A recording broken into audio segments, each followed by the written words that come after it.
Ojalá pueda dejarles, sí, por lo menos algunas reflexiones no tanto sobre lo que sé sobre el lenguaje, sino más bien sobre lo que creo del lenguaje y sobre lo que creo que es la potencia interesante que tiene el lenguaje en nuestras vidas y que a lo mejor no las aprovechamos tanto cuanto se debiera, ¿no? Bien, agradezco infinitamente a la escuela, a la cátedra, a Cande, a Sole por esta invitación y quiero decirles que me encanta, me emociona volver a la facultad. Hace 2 años que me jubilé y no había vuelto a un aula, bueno, por la pandemia también he dado cursos, pero en el posgrado, no en aula con gente presente, ¿no? Genera un poco de escozor después de tanto tiempo, pero bueno, aquí estamos, poniéndole el cuerpo, como siempre. Bien, esta clase lleva por nombre Alquimias del Lenguaje. En realidad este nombre me lo inspiró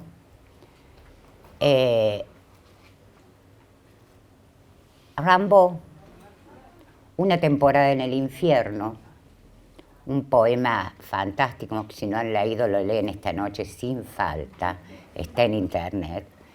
Una temporada en el infierno, un largo poema con 8 partes, una de las cuales se llama Alquimia del lenguaje, perdón, del verbo, la alquimia del verbo. Y realmente resultó muy inspirador porque en este poema es lo único que publicó Rimbaud en vida, Arthur Rimbaud, lo único que publicó en vida, la publicación la hizo él, hizo 200 ejemplares, regaló 6 o 7, el resto los guardó en el depósito de su casa en Abisinia y fueron descubiertos mucho después. Se publicaron también algunos libros, algunos versos, frases e iluminaciones, pero, pero no fue publicación de Rimbaud específicamente. En Una temporada en el infierno, Rimbaud plantea, entre otras cosas, esta idea de alquimia del verbo. ¿Qué quiere decir con esto de alquimia del verbo? Así como los alquimistas buscaban transmutar los metales para convertirlos en oro, el poeta transmuta el verbo para convertirlo en otra cosa. ¿Qué es lo que transmuta? ¿En qué cosa lo convierte? Los alquimistas la alquimia, ¿no es cierto? Es una corriente filosófica, esotérica, de carácter precientífico. La alquimia dio origen posteriormente a la química, está en las bases del conocimiento científico. Para ver el desarrollo de la alquimia a la ciencia les aconsejo Bachelard, la formación del espíritu científico, ¿no? Allí hace muy claramente el paso. ¿Qué buscaban los alquimistas y desde cuándo? Hay alquimistas en la China antigua, en la India antigua, en Persia, en Egipto, en Grecia, en Roma, a lo largo de toda la Edad Media. Newton fue alquimista, Roger Bacon fue un alquimista, Tycho Brahe fue un alquimista. ¿Qué buscaban los alquimistas? Trabajaban sobre los metales, desintegrándolos a los metales y buscando la transmutación de los metales, especialmente el plomo, en oro. Buscaban en definitiva la transmutación de la sustancia, una sustancia X que dé origen a una sustancia Y.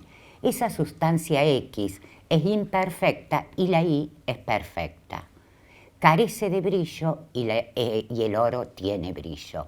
Es más, la transmutación del agua, por ejemplo, en la fuente de la vida, la transmutación de los vegetales en una poción que cure todas las enfermedades. En este trabajo estuvieron los alquimistas a lo largo de siglos, siglos y siglos, trabajando sobre los metales, intentando desintegrarlos, rompiéndolos, destruyéndolos, zarandeándolos.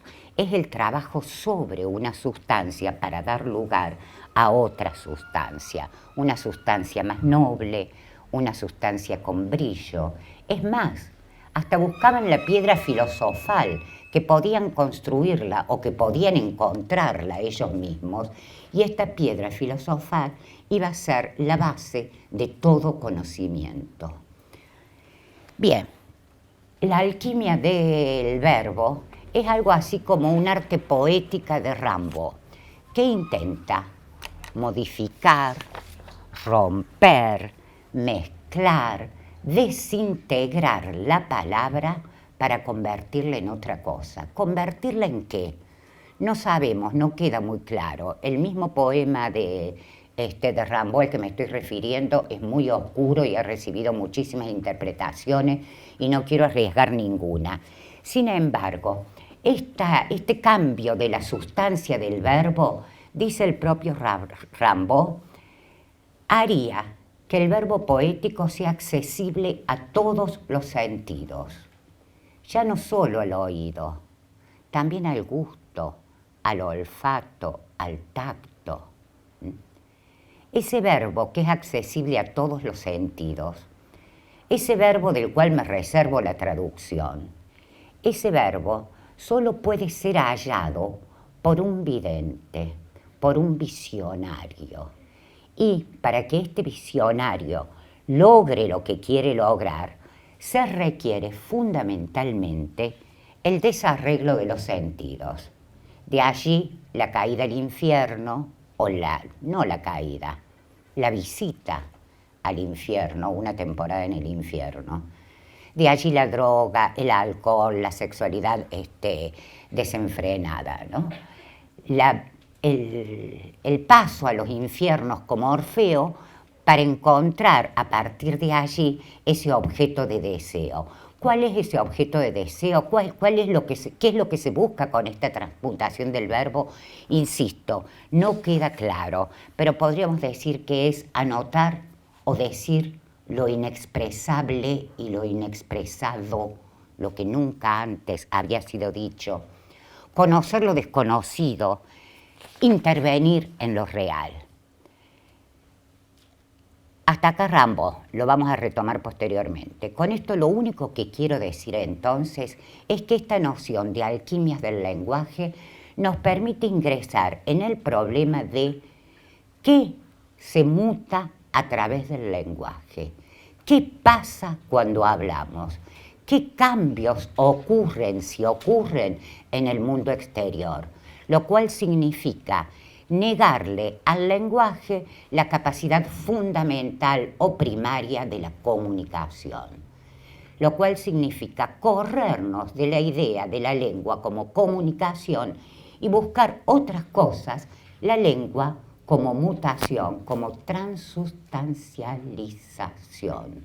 Se cambia la sustancia, de la sustancia verbal pasamos a otra sustancia. Esto, que nos parece muy loco y muy incomprensible, quizás ahora vamos a dar ejemplos, ha estado en la base del conocimiento del lenguaje e incluso hoy,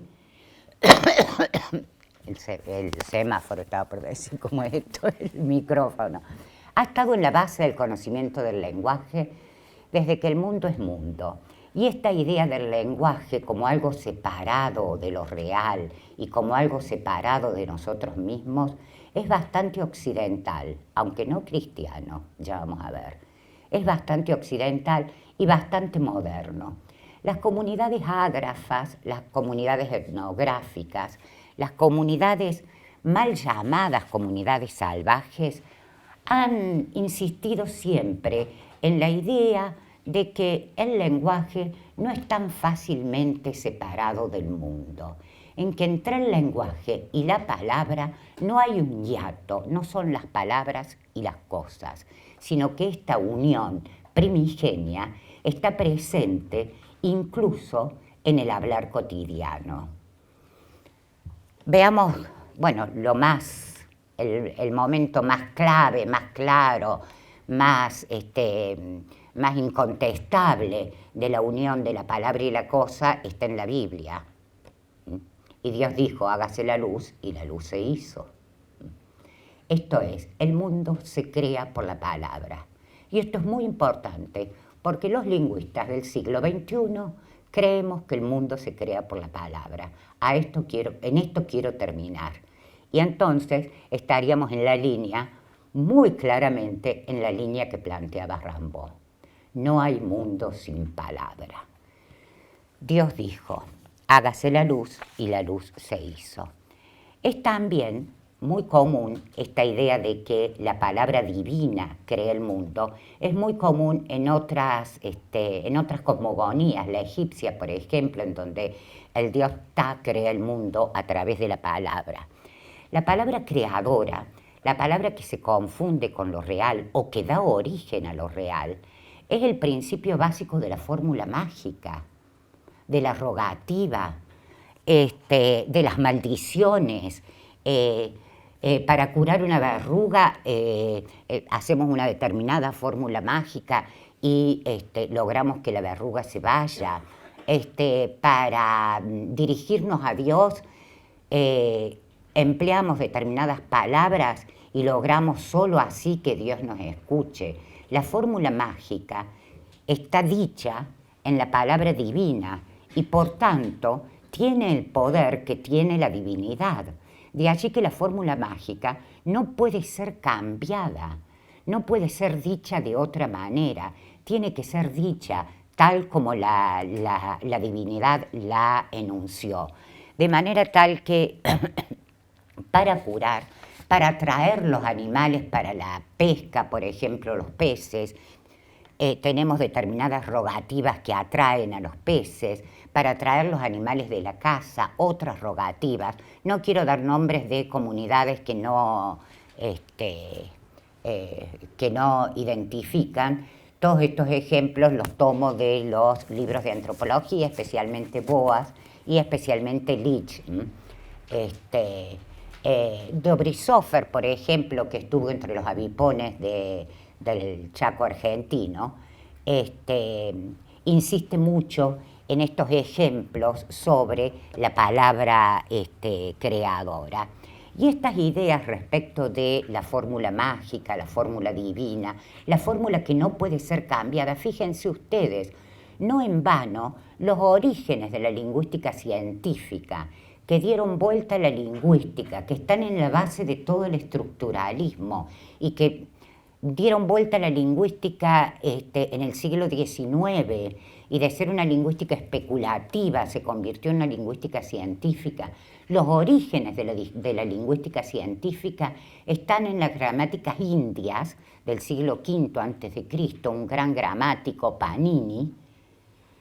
Y estas gramáticas del siglo V a.C. del sánscrito tenían por función, no eran un conocimiento por el conocimiento. Panini y todos los gramáticos que le antecedieron, y él cita más de 100, lo que buscaban era justamente un estudio sobre el lenguaje, porque el sánscrito estaba cambiando, se estaba modificando, estaba variando por el uso del lenguaje, se estaba deviniendo prácrito y ya no sánscrito, lengua sagrada, para conocer y mantener la lengua sagrada en los términos en los que efectivamente Dios le había hablado a la comunidad. De manera tal que esta idea según la cual la fórmula produce algo diferente a sí mismo, construye un mundo, está en la base también de los estudios científicos sobre el lenguaje. Siguiendo con esta misma idea de la que no hay separación entre la palabra y la realidad y que la palabra produce real, siguiendo con esta misma idea, es bien interesante el caso de los nombres propios. Digo que es bien interesante porque está muy presente en nuestra historia y en nuestra literatura. El nombre propio que se debe ocultar, que no se debe decir, porque si digo mi nombre propio, se conoce mi esencia. En Egipto, entre los aztecas mexicanos, entre los maoríes de Nueva Zelanda, la idea era justamente el sujeto tiene los esquimales también, el sujeto tiene dos nombres, un nombre sagrado que solo conoce su familia, que es su verdadero nombre, que es su esencia, y un segundo nombre ficticio que no pueden conocer los otros porque lo convierten al sujeto en muy vulnerable. Quien conoce el nombre tiene poder sobre esa persona. Fíjense que hay todo un mito egipcio según el cual Isis logró que Ra le dijera su nombre a través de una serie de astucias, y en ese momento fue cuando Isis empezó a tener poder sobre Ra. El nombre de Dios en la teología cristiana y judaica no se conoce. Jehová, Yahvé, el Señor. El verdadero nombre de Dios no se conoce. La Cábala busca ese nombre de Dios, porque conocer el nombre de Dios es conocer la esencia divina, tener poder sobre la divinidad, ¿no? El nombre, como el cabello o las uñas, en la magia puede afectar a la persona. Con el nombre solo de la persona puedo hacer que la magia sea positiva, surta sus efectos. En muchas comunidades, incluso cuando se cambia el sujeto, se cambia el nombre. Los ritos de iniciación suelen estar acompañados de ritos de cambio de nombre. O sea, una vez que el sujeto ingresa a la adultez, una vez que el sujeto se convierte en guerrero, se le cambia el nombre porque de esa manera se cambia también la naturaleza. Cicerón contaba, por ejemplo, que cuando sucedían los enrolamientos para los ejércitos romanos, los primeros que se enrolaban eran las personas cuyos nombres eran protectores. Víctor, que significa el vencedor, Félix, que significa feliz. Esto es, el nombre no es algo secundario, sino que el nombre de alguna manera acompaña y muestra la vida de la persona. Bueno, y sobre esto podríamos seguir eternamente demostrando hasta qué punto el nombre es la cosa y la separación nombre-cosa no son tan claramente discernibles, ¿no? En muchas comunidades, que esto es algo más bien, decía, moderno y muy occidental. Veamos los tabúes de los nombres que trae a colación Freud en Tótem y Tabú. En principio, la prohibición del incesto va acompañada de una serie de tabúes lingüísticos. El marido no puede decir el nombre de la suegra porque sería incurrir en incesto. El padre no puede decir el nombre de la hija, la tiene que llamar con otro nombre porque sería incurrir en incesto. Lo mismo la madre con el hijo, el tío con la sobrina, etc. Allí en Tótem y Tabú trae una serie Freud trae una serie de ejemplos según los cuales el tabú como interdicción tiene también o va acompañado de la interdicción lingüística. El muerto no puede ser, el nombre del muerto hay que borrarlo, decía Dobrizhofer en relación a los avipones. También sucede esto en Egipto. No se puede decir, porque decir el nombre del muerto es presencializar al muerto. Transustancialización de la palabra a la cosa, nuevamente. Es más, en algunas comunidades, no solo que no se puede decir el nombre del muerto, esto sucede con los avipones, no se puede decir ninguna palabra fonéticamente semejante al nombre del muerto. No sé, si se murió Adriana, no puedo decir Liana, por ejemplo. Y entonces hay que buscar una serie de vocablos nuevos en la lengua. Esto nos indica entonces que no solo el nombre está unido a lo real, sino que tampoco es tan clara la distinción significante-significado. No necesariamente un significante, o sea, una forma fónica, un sonido, el sonido P, R, O, no necesariamente va unida a un significado. Esta relación tan unívoca, significante-significado que establecemos en nuestras lenguas, que decimos perro, ¿qué es perro? Perro. ¿Qué es perro? Can. Árbol es tal cosa. Esta relación tan unívoca, medio que se disuelve en algunas otras comunidades. Y finalmente el signo tampoco es arbitrario. No es arbitrario porque no está unido por convención. No le llamamos al perro perro por convención, sino que ese nombre tiene su razón de ser, en tanto es la misma cosa, no se la podría llamar de otra manera. Estas ideas, hoy, aunque nos parezca tienen su presencia. Si alguien tiene cáncer, no se nombra el cáncer, decimos tiene lo peor, está gravemente enfermo. Por lo general no decimos que fulanito murió, se fue, no está entre nosotros y demás. Quedan una serie, cuando decimos algo toco madera, nos quedan todavía una serie de resabios de esta concepción, de esta idea según la cual el mundo de las palabras y el mundo de las cosas no son dos universos absolutamente separados. Es más, para dar el último ejemplo, muchísimas en asirio antiguo, pero también en muchísimas lenguas americanas, y podría citar 15, el verbo ser como esencia no existe. Y se usa el verbo nombrar, se llama. Yo no digo qué es esto, sino digo cómo se llama esto.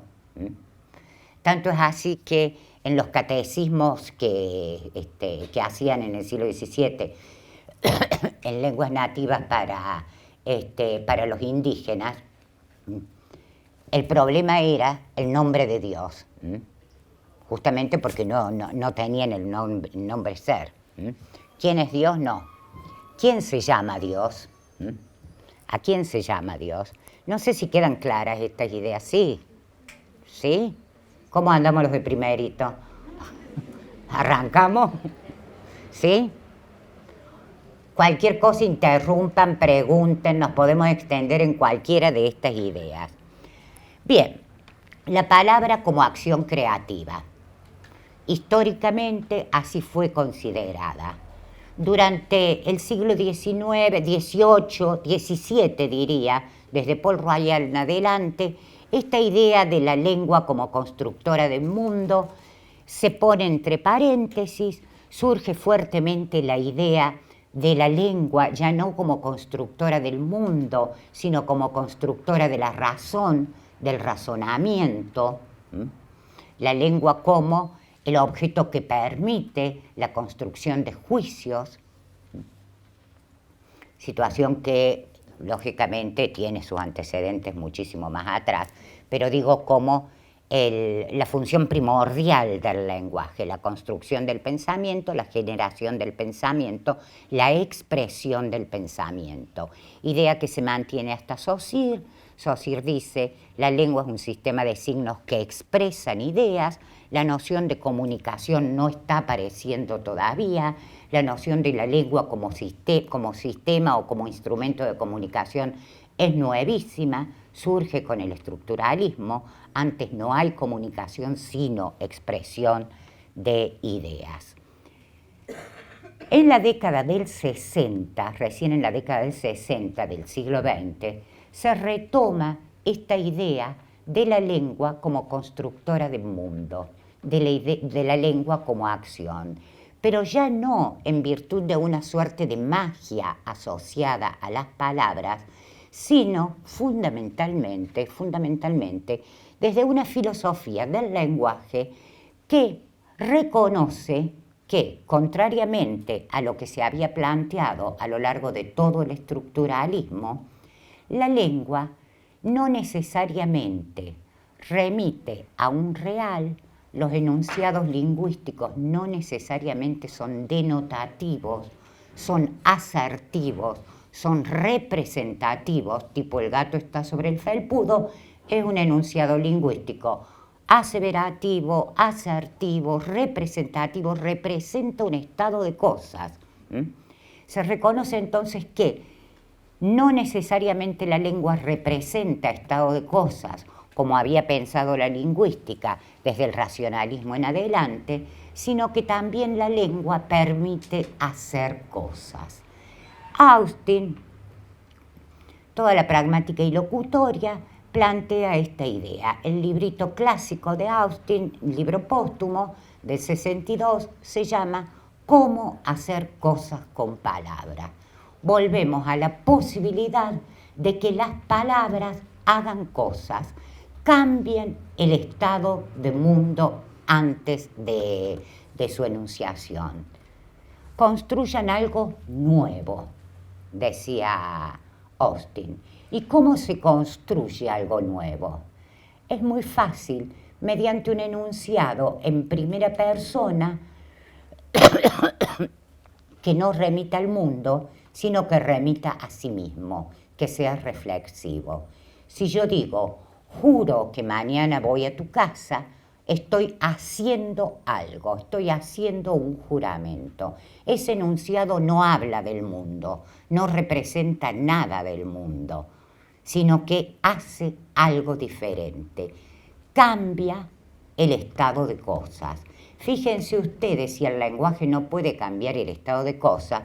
Por ejemplo, cuando un juez dice lo declaro marido o mujer, o cuando un juez dice lo declaro inocente o lo declaro culpable, miren si no cambia el estado de cosas.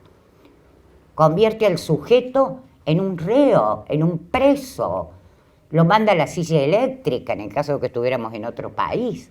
Lo condena al resto de su vida a la cárcel.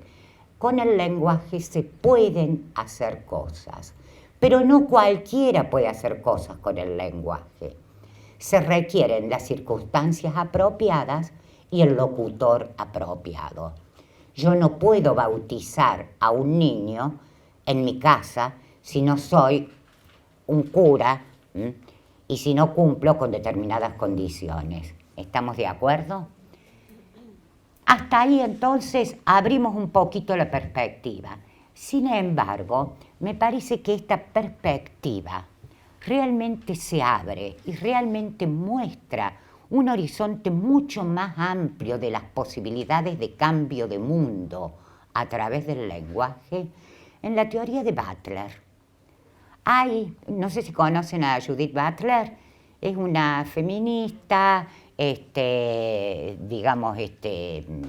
teórica de movimientos de lesbianas, gays,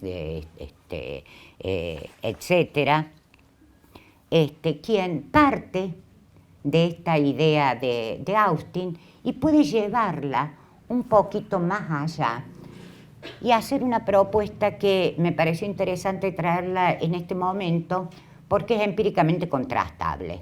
Ahí vemos cómo realmente se cambió el mundo o se puede cambiar el mundo a través del lenguaje.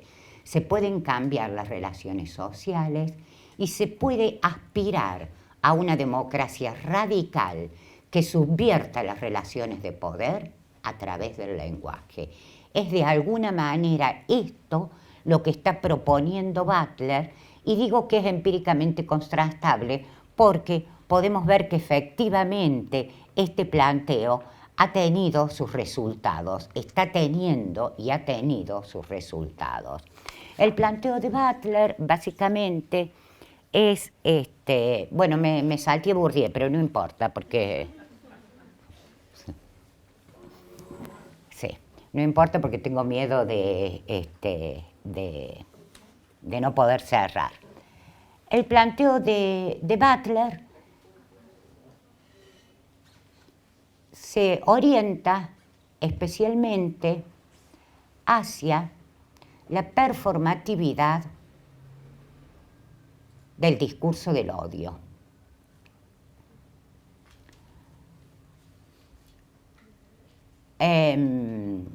Quería decirles algo. Porque no les nombré la noción de performativo, ¿no es cierto? Bien, sí, me estoy cuidando de todo término técnico, claro, pensando en primer año, y en temas que no han visto los de los años superiores, van a poder llevar mucho más fácilmente, van a saber de qué estoy hablando, a lo mejor con un poquito más de sustento. Este discurso que hace cosas es el discurso performativo, el discurso de Austin que mencionábamos hace un rato, de cómo hacer cosas con palabras. Este hacer se puede calificar como la capacidad performativa del lenguaje, de construir algo nuevo, un mundo nuevo, algo que no existía antes. Una promesa, un juramento, un bautismo. Cuando digo se declara abierta la sesión, el espacio es el mismo, los locutores son los mismos, pero cuando la persona autorizada dice se declara abierta la sesión, la situación ha cambiado absolutamente y ya los sujetos son otros sujetos y las condiciones de interacción entre esos sujetos han cambiado definitivamente. Ya rigen otras reglas en el espacio social. Fíjense, esto no es poco interesante. Bueno, esta capacidad performativa del lenguaje ha dado muchas vueltas, ha tenido muchas revisiones, se ha visto desde distintas perspectivas. Hoy por hoy se habla de la capacidad performativa no solo del lenguaje, la capacidad performativa de la literatura, de cambiar mundos que tiene la literatura, por ejemplo, de una serie de cuestiones que tendríamos que explicar y no vamos a tener tiempo. Este carácter entonces performativo del lenguaje, este carácter de construcción de nuevas realidades del lenguaje, es especialmente estudiado por Butler en relación al discurso del odio, a la palabra hiriente, la palabra que hiere, la palabra que menosprecia, la palabra que subestima, esa palabra que hiere, inspirada fundamentalmente en una ley racista o en una ley heterosexual. Cuando le decimos a alguien, sos un indio, negro de mierda, o cuando le decimos puto, o cuando le decimos maricón, o cuando le decimos torta, o cuando decimos marimacho. Esas formas del discurso hiriente, esas formas del discurso injurioso, son tremendamente performativas, en el sentido de que construyen un sujeto inferior, degradado, jerárquicamente desvalorizado. Son profundamente performativas porque también construyen y confirman la ley de la heterosexualidad, del racismo, ¿sí?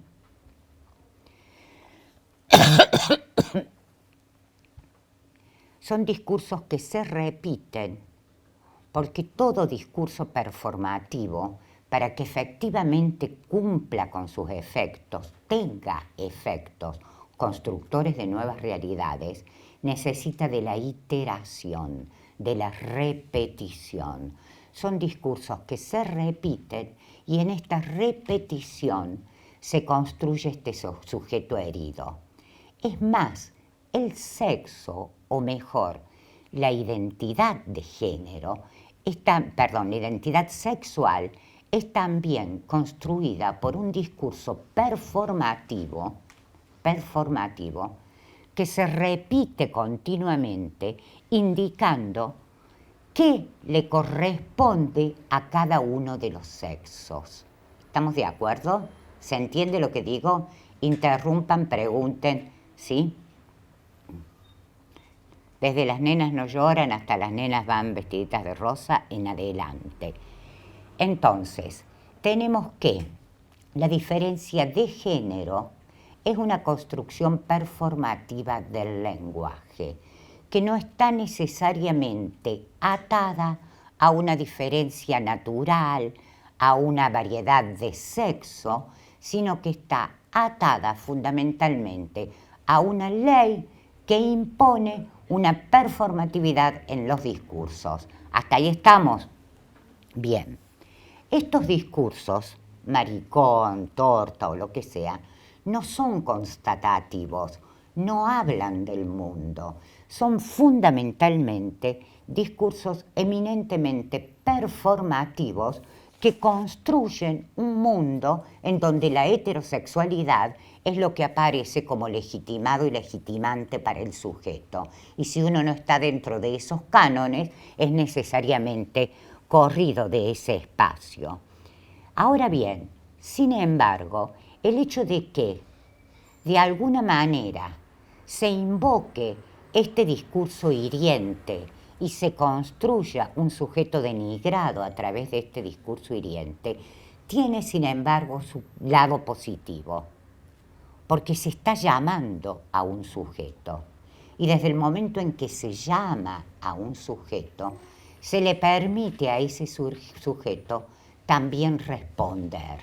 Es pasible de administrar una respuesta, de gestionar una respuesta. Ese sujeto, somos los sujetos que somos, justamente porque tenemos un otro que nos dice qué somos y quiénes somos.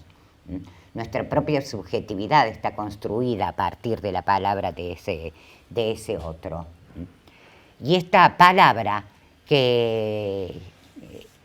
hiriente, esta palabra injuriosa, produce sujetos especialmente vulnerables. Vulnerables, y esta producción de sujetos vulnerables es posible básicamente gracias a la iteración de ese discurso que se cita, se cita, se cita. Lo que plantea Butler, siguiendo a Derrida y corriéndose de la interpretación de la performatividad que hace Austin y de la interpretación de la performatividad que hace también Bourdieu, lo que plantea Butler es, en orden a Derrida, los contextos nunca están saturados. Los contextos no son saturables. Nunca hay una determinación directa del contexto al enunciado. Los enunciados, como los significados, no son uno y exclusivo, son muchos. Los significados estallan, explotan en cada acto de enunciación, como estallan y explotan los contextos. Pero no explotan en el sentido de la polisemia, que una palabra tiene muchos significados, sino en un sentido bien diferente. Los significados no están dados de una vez para siempre, porque aparecen y desaparecen. Se pueden desvanecer los significados de un enunciado. A ver, ¿a dónde quiero llegar? No sé si se me fue la mano. ¿Vamos bien? ¿Sí? Claro, estoy en primer año, soy una desubicada, pero sí, cuando sea el último día del curso, vuelvo y les digo exactamente lo mismo y van a ver cómo, van a decir, ah, eso era. Bien, ¿qué les estaba diciendo? Ah, el contexto. No es que el contexto determina el significado de una palabra. Si yo estoy no sé, en una boletería y le digo al tipo, deme uno, bueno, ese boleto determina claramente y le rompe polisemia a ese uno que podría ser cualquier cosa. Y ese deme uno quiere decir deme una entrada al cine. ¿Estamos de acuerdo?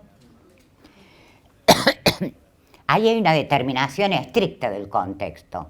El significado se identifica exclusivamente a partir del contexto. En el caso de juro decir la verdad, solamente la verdad y nada más que la verdad, también ese significado de juro depende del contexto, porque si estoy en un juicio y digo juro decir la verdad, es claro que ese enunciado tiene un significado y solo un significado. Pero no todos los contextos son tan determinantes en relación al significado. Y yo puedo crear nuevos contextos para que la misma palabra tenga otro significado, para que ese mismo enunciado estalle en su significación y proponga otras significaciones, para que esos significados realmente diseminen otros significados, para que germinen a partir de allí otros significados. Y en este sentido, dice Butler, el lenguaje injurioso puede ser subversivo, puede ser subversivo, puede ser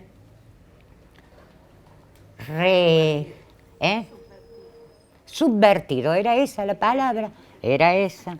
Puede ser subvertivo, porque los contextos no son saturables, porque siempre que digo una cosa, la citación, la iteración, el decir, digamos, hemos dicho que para que un enunciado sea performativo, tiene que ser iterable. Todos esos juros hacen que el juro sea reconocido como un compromiso de parte mía de decir la verdad. Entonces, el enunciado performativo, como todo enunciado, como toda palabra, para que sea comprendida, para que sea interpretada, debe ser iterable, debe ser iterativa, dicha y dicha y dicha y dicha y dicha. Pero cada vez que se dice, como se dice en distintos contextos, existe la posibilidad de movimiento de ese significado. Ahora bien, mediante la iteración es posible en distintos contextos, es posible cambiar el efecto perlocutivo de ese performativo. Cambiar olvídense de perlocutivo, el efecto de ese performativo. Que ese performativo, en vez de ser constructor de una identidad desjerarquizada, vulnerabilizada, se convierta en constructor de una identidad, por el contrario, orgullosa. El mismo enunciado performativo ya no hiere, sino que construye orgullo. Ya no produce sujetos denigrados, sino que produce otro tipo de sujeto, un sujeto con agencia que puede movilizar el mundo, que puede cambiar las relaciones sociales, estas relaciones de poder, de jerarquía, que se establecen entre quien pronuncia la palabra hiriente y quien recibe esa palabra, esa relación de jerarquización total, se puede resignificar, resignificando el contexto de la performatividad, estableciendo un hiato entre la palabra injuriante y el discurso que vulnera, que hiere. La repetición, entonces, es lo que permite este cambio. La repetición, pero una repetición en distintos contextos. Y para ello se requiere que el sujeto responda a la palabra injuriante. Responda con esa misma palabra injuriante, pero en un contexto distinto. Y aquí vienen las marchas del orgullo, el soy puto y sí, viva yo la marimacho, el reconocimiento, o cuando Evo Morales nos dice, sí, somos indios, ¿y? Durante siglos la política boliviana no hablaba de indios sino de campesinos. No, somos campesinos sin duda, pero somos indios. Todos los procesos de revitalización y redefinición de las identidades étnicas, el autorreconocimiento del sujeto como sujeto indígena.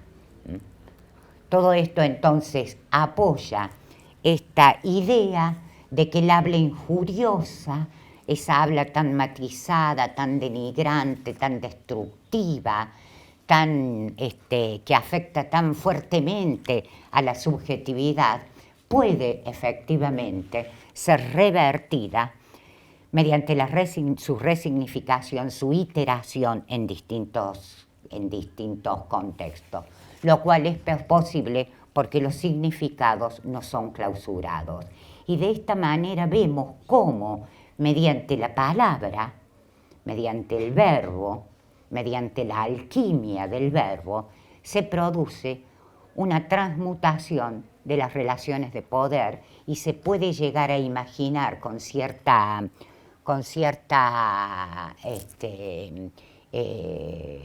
cierto realismo una democracia realmente radical, una democracia realmente igualitaria. Y digo que este es un caso extremo en donde se ve con mucha claridad, podríamos mostrarlo en otros casos, pero aquí está la teoría y la práctica que nos permite ver con mucha claridad cómo se hacen cosas con palabras, cómo la palabra, tal como hágase la luz y la luz se hizo, la palabra puede crear un mundo distinto, un mundo diferente. Bien, hemos llegado a la mitad, estamos justos.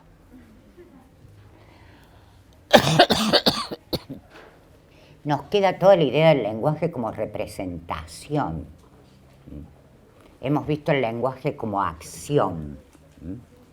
Hoy por hoy, entonces, esta idea del lenguaje que actúa sobre el mundo es una idea muy presente, y es eso lo que nos atrae fuertemente de la lingüística y de las ciencias sociales.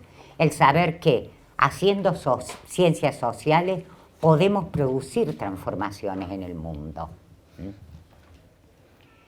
Que nuestra palabra puede llegar a ser una palabra performativa. Pero ¿qué palabra? ¿Hablando de qué? ¿Es que el lenguaje puede hacer referencia al mundo? Si yo digo el gato está sobre el felpudo, ese enunciado es un enunciado efectivamente referencial que habla de algo distinto a sí mismo. ¿Puedo separar ese lenguaje de lo que efectivamente ese enunciado dice? Bien, el lenguaje como comunicación, como transferencia de conceptos, de ideas, el lenguaje como el transporte de ideas de la boca de A al oído de B. Esta idea tiene sus bemoles. En principio no podemos desconocer, y más si estamos en literatura, no podemos desconocer que la teoría solipsista ha tenido una fuerte impronta en la literatura y ha tenido una fuerte impronta en las concepciones del mundo y del lenguaje. Estas teorías solipsistas, vienen también desde la Edad Media. Berkeley, por ejemplo, Descartes, al principio asume una suerte de solipsismo y después le encuentra la vuelta.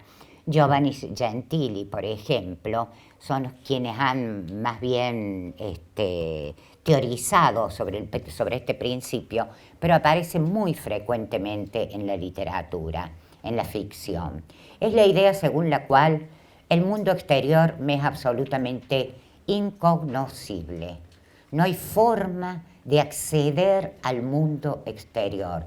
Es un viejo tema de la filosofía, ¿no? Kant decía que no tenía la certeza de que su casa continuara en su lugar cuando él no estaba en su casa.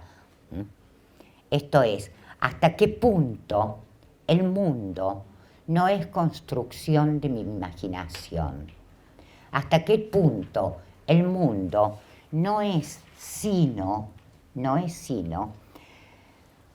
una emanación de mi mente, una pura ilusión?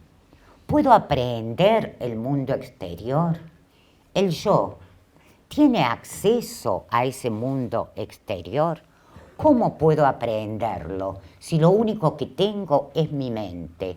¿Qué certeza puedo tener de que ese mundo exista más allá de mi persona?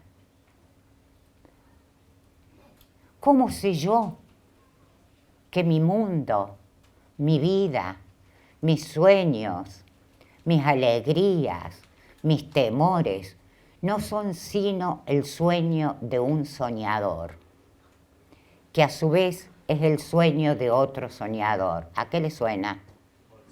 Borges, Ruinas Circulares. Pero fíjense ustedes que el mundo no es sino, para las cosmogonías de la India, no es sino una imagen del sueño de Brahma, que a su vez no es sino una imagen del sueño de Vishnu. El mundo mío es mi mundo. Y la única certeza que tengo es que yo existo. Otra certeza no tengo de que yo existo. El mundo puede no existir, puede ser producto de mi imaginación. Yo mismo, que tengo la certeza de que existo, puedo no existir, puedo no ser sino un sueño. Desde esta perspectiva, entonces, se pone en constante duda la existencia del mundo, la existencia del otro, la existencia de mí mismo, y se pone en duda también, por lo tanto, cualquier posibilidad de construcción de algún conocimiento intersubjetivo. Lo único que hay es mi subjetividad y mi conocimiento. Si no hay posibilidad de conocimiento intersubjetivo, menos posibilidades hay de comunicación entre los sujetos, cada uno de los cuales tiene su mundo y vive en su mundo. Una hipótesis moderada de esta teoría solipsista, que ha sido llamada idealista, burguesa, etcétera, etcétera, muy rechazada, ¿no? No sería esta justamente mi posición, pero sí una visión moderada que pone en duda las reales posibilidades de comunicación, en tanto las palabras que aparentemente compartimos son opacas, no son transparentes, no permiten ver lo real. No es que yo a través de la palabra perro pueda conocer el perro, o a lo mejor yo sí, pero cuando digo perro, cada uno de nosotros, de los que está en esta sala, tiene una imagen distinta del perro. Piensa en un perro distinto, tiene diferentes imágenes de los perros y por tanto esa palabra perro nos creemos que hay como un núcleo semántico común que compartimos, pero no es tan claro esto. Estas ideas están en la base de toda la escritura de Pirandello, están en la base de la literatura del absurdo. ¿Han leído La cantante calva? Ionesco. Esto es, creemos que nos comunicamos, pero no nos comunicamos. Cuando yo digo A, yo creo que fulano interpretó A, pero fulano interpretó B, C o D. Necesitamos los otros, nos orientamos a los otros, pero esta relación nunca es una relación abierta, nunca es una relación totalmente posible, porque el lenguaje se intercepta entre yo y el otro y por tanto oscurece las posibilidades de comprensión, porque las palabras tienen un sentido diferente para cada una de las personas. Les di el ejemplo de perro, imagínense si pensamos en ángel, en libertad o en subjetividad, por ejemplo, de manera tal que, siguiendo a Pirandello, lo nuestro no es sino un monólogo de paranoicos, que creemos que nos entendemos y no nos entendemos para nada. Con el lenguaje no nos comunicamos, las palabras son opacas, los filósofos se han quejado muchísimo de esta capacidad, tanto es así que han inventado lenguajes lógicos, justamente para superar este problema del lenguaje. El lenguaje se interpone entre el mundo y el filósofo y no le permite ver el mundo, estudiar el mundo, conocer el mundo. Las palabras o el lenguaje tiene tal grado de ilogicidad que es preferible evitarlas y a intentar conocer la realidad a través de otro medio. Tanto es así que fíjense, no sé, no vino nadie. Si no vino nadie es porque alguien vino. Dos negaciones hacen una afirmación en la lógica, menos por menos más. Y acá dos negaciones y seguimos negando. O sea, no le busquemos lógica al lenguaje. El lenguaje obtura la comprensión del mundo. Necesitamos un lenguaje distinto. De allí entonces que la creencia en una lengua pura, en una lengua clara, en una lengua que pueda representar el mundo, no es sino una falacia. No es sino una falacia. Esta lengua cotidiana, esta lengua en la que creemos que decimos el mundo, está llena de estereotipos. Y los estereotipos necrosan el lenguaje en términos de Barthes. Lo necrosan, lo matan, no le permiten modificarse, no le permiten revivir.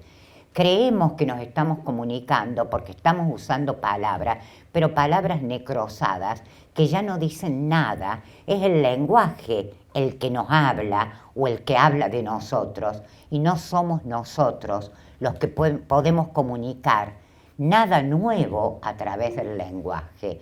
Lo único que podemos decir con este lenguaje cotidiano, claro, distinto, con este lenguaje estereotipado que decimos, que tenemos, lo único que podemos decir es lo ya dicho.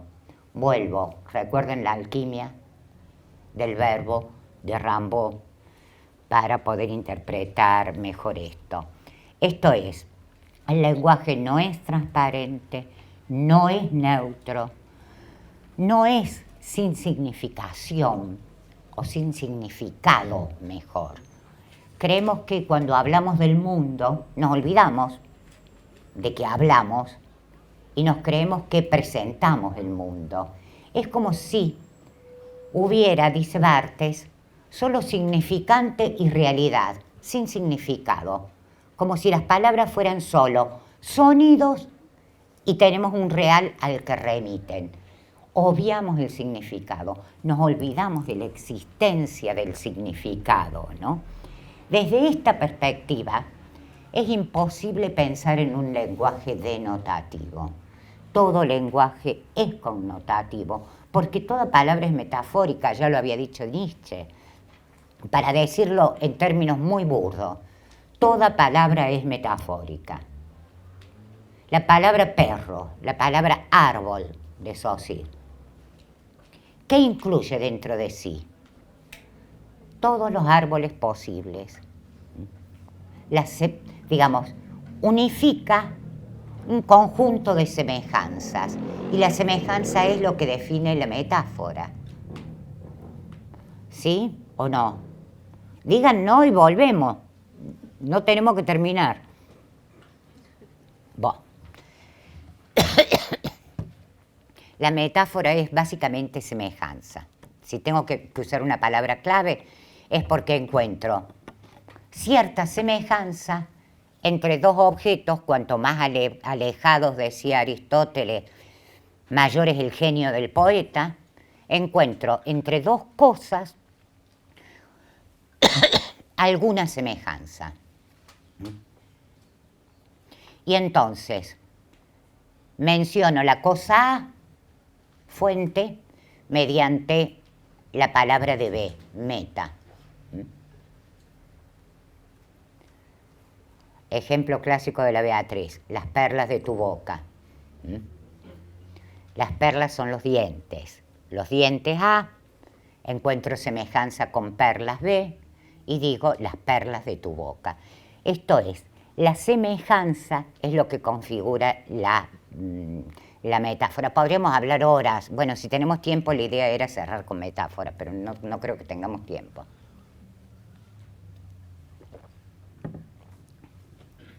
Bien. De manera tal entonces que estábamos diciendo la capacidad de representación del lenguaje. Esta desconfianza, esta duda respecto de la posibilidad de comprensión, de transmisión de un pensamiento, la creencia según la cual se puede ser claro con el lenguaje, la creencia según la cual hay una suerte de núcleo semántico común a una palabra. Pero fíjense ustedes, como bien advierten más de uno, una palabra se define con otras palabras que se definen con otras palabras que se definen con otras palabras, de manera tal que un diccionario no es sino algo desopilante que no nos recuerda sino más que indicarnos cuál es el núcleo semántico de una palabra, nos abre hacia la posibilidad infinita de significaciones de las palabras. Es lo que algún semiólogo ha llamado una semiosis infinita. No podemos salir de las palabras, estamos enredados en las palabras. Creemos que podemos hacer referencia a un mundo exterior, más allá de las palabras que usamos, pero estas palabras existen en tanto existen otras palabras que nombran a las otras palabras que también existen. De manera tal que la separación entre las palabras y las cosas no es sino una ilusión. No es sino una ilusión. Ya cuando estén bastante más adelantados en la carrera, van a leer justamente Las palabras y las cosas de Foucault y van a ver estas dificultades para separar ambas cuestiones. ¿Hay algo más allá de las palabras? ¿Dónde están las cosas? ¿Es que las palabras remiten a las cosas? ¿O las palabras construyen las cosas? Un ejemplo básico, verde. Es una cualidad, es un color. Estamos todos de acuerdo que podría ser tranquilamente una cosa. Ahora, ¿el verde existe o es una construcción lingüística? En principio es una construcción del ojo. La retina genera los colores, no están en la naturaleza. Pero más allá de que sea una construcción del ojo, ¿el verde existe? Es una palabra. En danés el verde no existe. Existen otros colores. En ambicuara la distinción que nosotros hacemos entre rosa, rojo y naranja no existe. Esto es, de alguna manera, las palabras construyen también las cosas y le damos la calidad de cosa a aquello que no es sino una palabra, un significado, que podría ser otro en otra lengua. Bien, estamos atrapados en el lenguaje, no podemos salir, el lenguaje es una cárcel que nos obliga a decir, como el fascismo, dice Barthes, el lenguaje es fascista, porque el fascismo se caracteriza no tanto por lo que prohíbe, sino fundamentalmente por lo que obliga a hacer. Y el lenguaje nos obliga a hacer. Nos obliga a hacer distinciones, distinguir el perro del gato, cuando otros lenguajes a lo mejor no.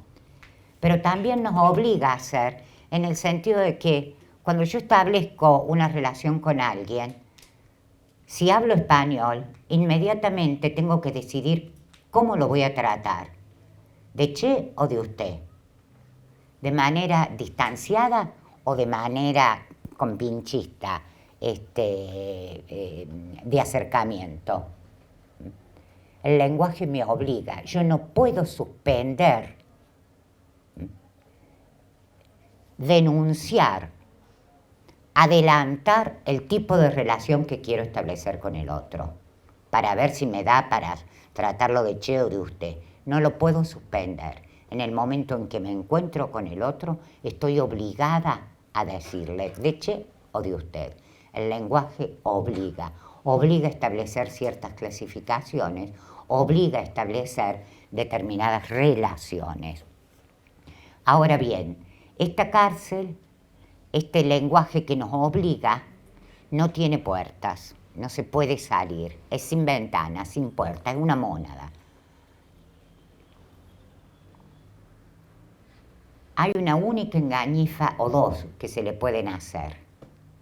Una es la literatura y la otra es el misticismo. Mediante la literatura podemos hacerle trampas al lenguaje. Podemos hacerles trampas al lenguaje y decir aquello que no esté estereotipado, decir una palabra que de algún modo sea pasible de ser constructora de un mundo distinto, de un mundo diferente. Es justamente el lenguaje literario, el verbo literario, la alquimia del verbo, la que nos permite ingresar, salir del lenguaje propiamente dicho, e ingresar a un mundo de otras certezas, a un mundo nuevo, a un mundo no reconocido. Y esto no solo no reconocido antes, poder innovar en relación a lo que decimos.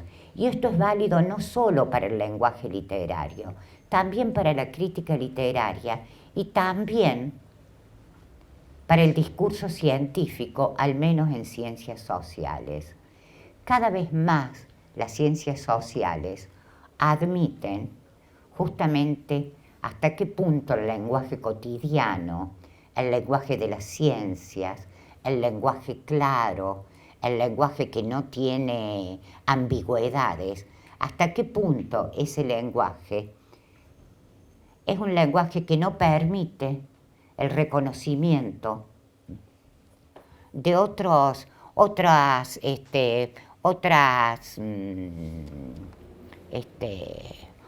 perspectivas, el conocimiento de otras perspectivas de los mismos objetos.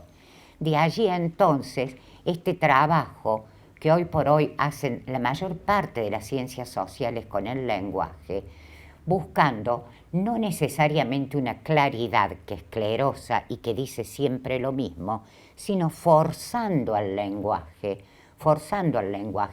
para intentar encontrar de algún modo, una palabra nueva que permita construir algo nuevo. Es esto lo que queríamos decir de alguna manera cuando hablábamos de la alquimia del lenguaje, de la consubstanciación, de la posibilidad de transformar el verbo para así encontrar otras visiones u otras perspectivas de la misma cosa. Es esto lo que no pudo hacer Pirandello, es esto lo que no pudo hacer la literatura del absurdo, y es esto lo que de alguna manera buscan tanto poetas como escritores como científicos actuales. Esta idea de exigirle al lenguaje un poco más para que diga algo distinto, y en el que no solo algo distinto, para que diga lo que yo quiero decir, y que no sea el lenguaje el que me hable. Este esfuerzo, digamos, comenzó en la crítica literaria, pero hoy por hoy absorbe a parte grande de las ciencias sociales. En este sentido, entonces, tenemos que la metáfora aparece como uno de los principios, aunque no el único, para producir esta desintegración del lenguaje cotidiano y convertirlo en un lenguaje que sea personal, un lenguaje en el que yo diga lo que quiero decir, un lenguaje que realmente permita los procesos de subjetivación, un lenguaje en el que no solo yo diga lo que quiero decir, sino también que habilite al otro a que me diga, y que por tanto me configure y me confirme a mí también como aquello que soy. En relación a este tema y en relación al lenguaje literario, es mucho lo que podría decirse, pero me gustaría, les traje 3 libritos que me parece que de alguna manera dicen lo que yo estoy intentando decirles a ustedes. El primero de ellos, El nombre en la punta de la lengua, de Pascal Quignard, es bien interesante porque dice exactamente lo que yo les quiero decir y que no me sale tan bien. Tiene un cuento que se llama El nombre en la punta de la lengua, que remite a esta idea tradicional que mencionábamos, según la cual el nombre propio tiene un poder tal que no puede estar en boca de cualquiera, porque quien conoce el nombre propio tiene poder sobre la persona. Este nombre secreto, este nombre que produce la capacidad de intervención en el mundo del otro. Aquí hay un cuento justamente que trata este mismo tema. Este tema que está también fuertemente anclado, está en varios cuentos de hadas de los hermanos Grimm, porque es una larga tradición indoeuropea la idea esta de que el saber el nombre o el ocultar el nombre es ocultar la persona o tener poder sobre la persona. De eso se trata, de un nombre propio que se olvida y que solo cuando se recuerde este nombre propio la persona adquiere la libertad personal. Digo que esta misma idea está en los cuentos de los hermanos Grimm.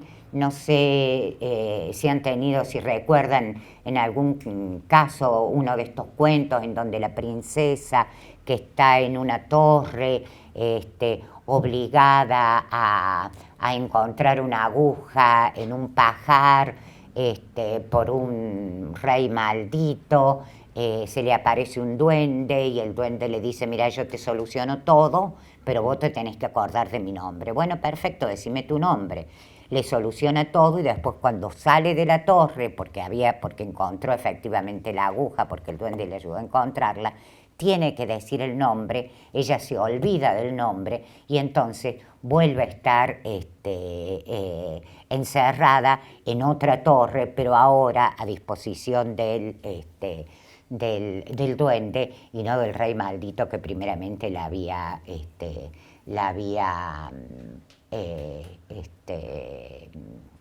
encerrado.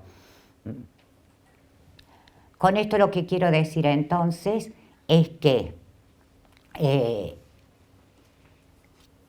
este texto, como este otro, El árbol de Saussure, de Libertela,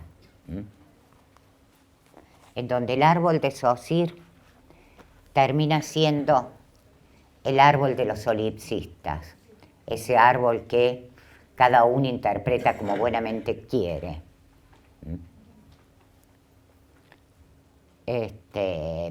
No me acuerdo del nombre. Me tiene capturada el nombre en la punta de la lengua. Por favor. Borges y... No, no importa. Un autor argentino muy conocido, muy conocido que seguramente todos ustedes habrán leído, o al menos Macedonio Fernández, decía, el mundo, el universo, o sea, la realidad, y yo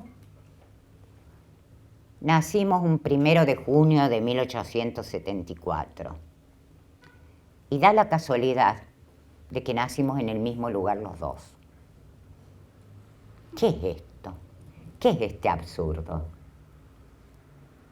Esta creencia en la que yo le doy lugar al mundo y que el mundo solo existe en tanto yo estoy mirándolo, en tanto estoy yo presente, que lo pienso y que lo vivencio, ¿sí?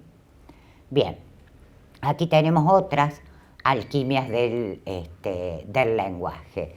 La alquimia del lenguaje poético, aquella que buscaba, sí, ya estamos.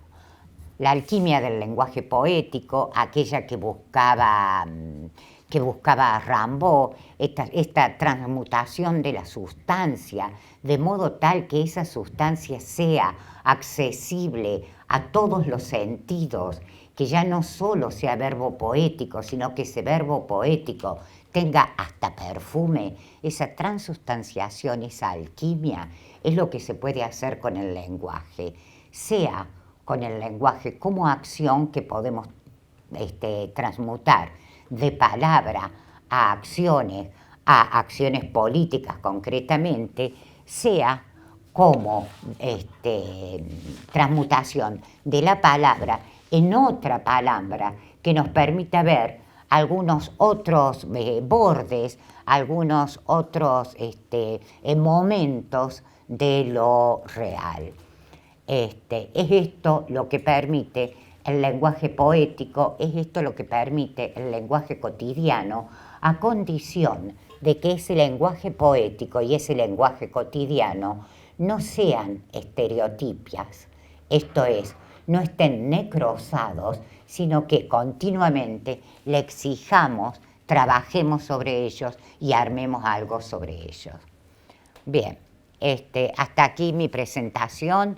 No sé si quieren que desarrollemos un poco más algo de esto. He ido muy rápido.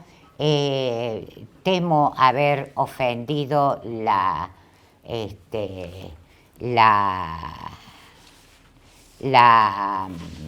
capacidad de comprensión de algunos justamente por esta rapidez. No sé si quieren que conversemos sobre algo más de esto. O que sigamos. ¿Cuál es el tercer libro, Beatriz? ¡Ay, Dorpen! El tercero es El grano en la voz, el grano de la voz. El grano de la voz, que lo tienen que leer, miren ya el título.